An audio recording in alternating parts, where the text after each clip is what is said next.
वो ये बता रही हैं कि पिछली 15 साल से जो ममता बनर्जी की सरकार थी, आज की तारीख में उसके प्रति लोगों में कितनी नाराजगी थी, कितना गुस्सा था। इतने सारे मंत्रियों का हार जाना, ममता बनर्जी का खुद हार जाना और लोगों का इस तरह से सड़कों पर निकलकर जश्न मनाना, ये अपने आप में क्या बता रहा है?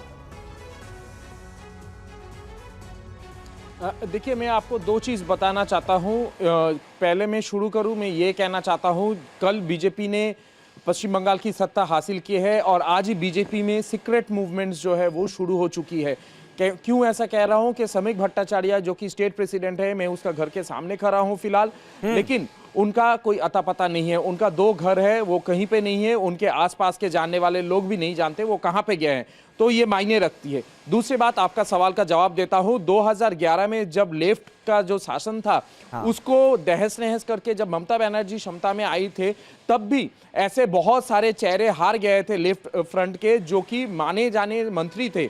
और उस बार भी सिंबल देख के वोट हुआ था, फेस देख के नहीं। और इस बार भी लोग जो है जो जिनको जिताया है वो सारे फेस देख के वोट हुए हैं, ना कि फेस देख के, सिंबल देख के वोट हुई है। तो इस बार बीजेपी से जितने लोग जीते हैं, 208 जो कैंडिडेट जीते हैं, उनमें बहुत सारा कैंडिडेट है जिनको हम लोग थर्ड पोजीशन में सोच रहे थे पश्चिम बंगाल में आएंगे। जैसे अरूप विश्वास को हराया पापिया अधिकारी ने, फिर रत्ना देवनाथ का जीतना, ऐसे बहुत सारे कैंडिडेट हैं, बहुत सारे ऐसे कैंडिडेट जिन्होंने जीता है बीजेपी के तरफ से, जिनको सोचा ही नहीं जा रहा था। जायंट किलर ऐसे इस बार बहुत है, उसमें से 23 ऐसे जायंट किलर्स को माना जा रहा है जो कि आने वाले जो मिनिस्ट्री फॉर्म होंगे उनमें उनका जगह हो सकती है। और इस वक्त पश्चिम बंगाल का स्थिति वही है। ममता बनर्जी का जो सीट है वो 100 से नीचे आके सिमट गई है। आज वो प्रेस कॉन्फ्रेंस करेंगे, शायद कुछ ऐलान भी करेंगे। ऐसा हो भी सकता है कि पार्टी की चेयरपर्सन पद से वो इस्तीफा दे दे, ऐसा हो सकता है। मैं कह नहीं रहा हूं, ऐसा हो सकता है अभिषेक बनर्जी को अपना बागडोर संभाल दे। और ऐसा भी हो सकता है कि ममता बनर्जी कहीं से फिर से, जिससे तृणमूल कांग्रेस, बिल्कुल इसका इंतजार रहेगा रविशंकर दत्ता की ममता बनर्जी क्या कहती है। लेकिन अभी थोड़ी देर पहले आपने कहा कि कई सारे जायंट्स किलर, अभी देखिए ममता बनर्जी भी चुनाव हारी हैं, तो ये अपने आप में पार्टी के लिए तो और बड़ा झटका है। और देखिए हर्षवर्धन त्रिपाठी वरिष्ठ पत्रकार भी हमारे साथ जुड़ चुके हैं। हर्षवर्धन जी, इतनी सीटें जीतने की उम्मीद क्या थी? ये एक बड़ी लहर पश्चिम बंगाल में आई है 200 के पार, और आपके हिसाब से, हमने थोड़ी देर पहले ग्राफिक्स के माध्यम से कई सारे फैक्टर्स बताए, लेकिन मेजर विनिंग फैक्टर जो बीजेपी के पक्ष में रहा, जो स्विंग कर गया कमल की तरफ, आपके हिसाब से वो क्या रहा? देखिए, सबसे बड़ा फैक्टर अगर कहें तो हम लोगों को गुरुजन शिक्षा देते हैं ना, वो पढ़ाई लिखाई के संदर्भ में होता है कि करत करत अभ्यास के जड़मति होत सुजान और रसरी आवत जात से सिल पर पड़त निशान। ये पत्थर पर रस्सी का निशान पड़ने जैसा है।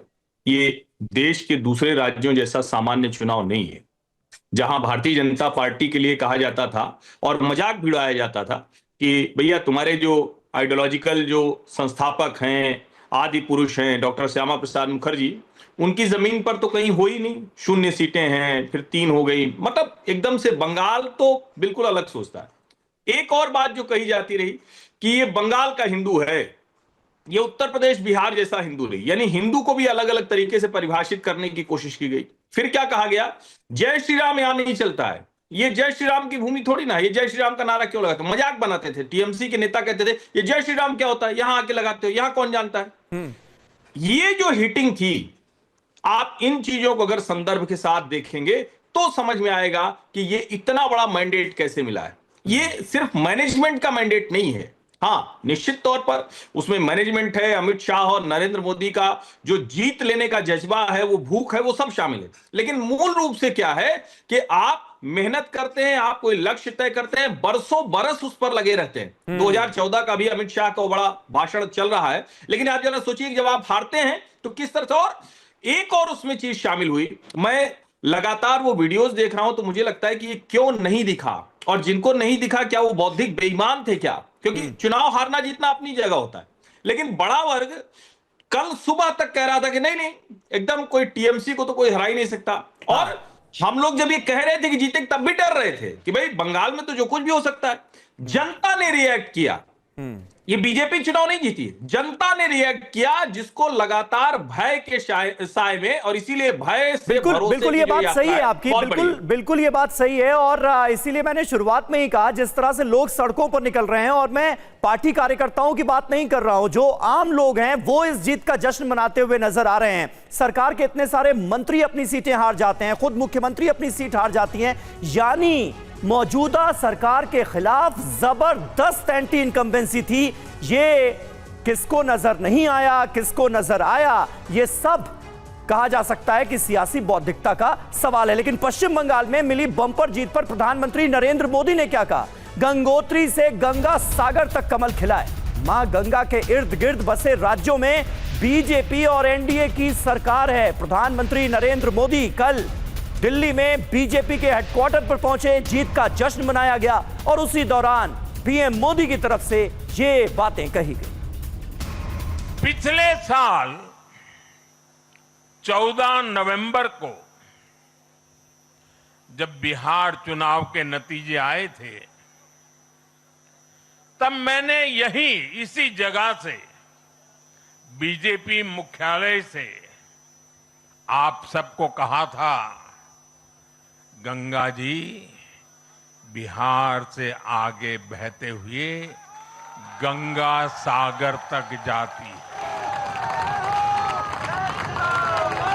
और आज